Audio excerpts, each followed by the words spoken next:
Hi guys, ngayon ipakita ko sa inyo paano maglinis ang mga Chinese. Okay guys.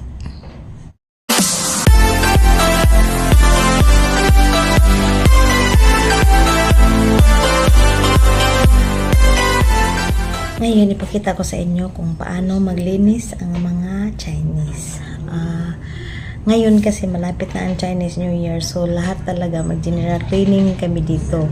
Ako naman maliit lang naman yung bahay namin ni Lola, kami lang. Pero sa dati ko talagang alaga, talagang maglinis ako lahat general, mga drawer, lahat alisan, palitan ng mga basta linisan mo.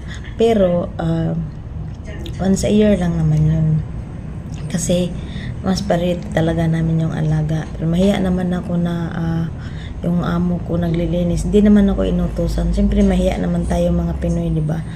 Kaya pag may time ako, halimbawa si Lolo natulog, yung alaga ko, yun, tutulungan ko siya maglinis. Kasi tatapon mo lahat, mga kortina, lahat, tatapon, ganun. Kaya ako pag Chinese New Year, marami akong napupulot ng mga gamit. Halimbawa, mayroon ako napulot na mug.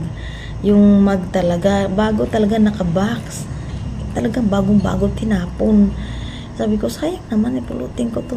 Pinulot ko, tapos babasagin mga mug, mga bowl, ganun. Tinatapon, lalo pag sa mga condominium ka. Kasi maghiwalay naman yung mga basura, tsaka yung mga recycle, tsaka yung pwede pang gamitin, ganun. Kasi yung mga ganun, pwede naman ibamigay nila sa sa yung mga mahihirap din. Okay guys, papakita ko sa inyo paano sila maglilinis ha. Ito na yung basahan. Sample ko. Ganito. Ganyan. Iba tayo pag naglilinis, pag ganyan. Ganyan. Tayo. Sa mga Chinese guys, pag naglilinis, pag ganyan sila. Ganyan. Pag ganyan. Pabilog. Pabilog sila, pabilog. Pabilog. Wala sa taas, ganun, di ba sa taas, basta pag ganyan sila. Wala sa taas, pababa, ganun. Hindi pa ganyan. Walang ganun, walang ganyan. Ganun. Kahit dito, mga ganun. Ganun magpunas. Ganyan sila magpupunas, guys. Kahit sa lamisa, di ba, pag lamisa, pag ganyan tayo. Sa kanila, pag ganyan, pabilog. Pabilog. Pabilog ang maglilinis sila.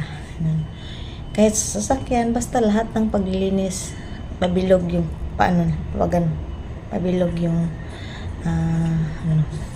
Pero sa pagwalis, parehas lang sa atin, pero hindi naman nilalabas yan. Karamihan kasi dito, vacuum ang ginagamit, di naman magwawalis sa vacuum. Kaya ganun.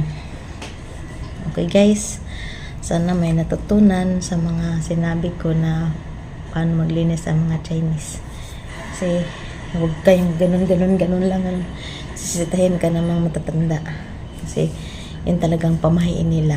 Yan ang pamahiin ng matatanda. Okay guys, sa mga Chinese. Okay? Susunod tayo sa kanila kasi nandito tayo. Tayo ang makikasama sa kanila, hindi sila. Tayo ang mag-a-adjust.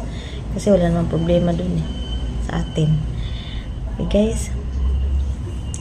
Iba naman, ganun.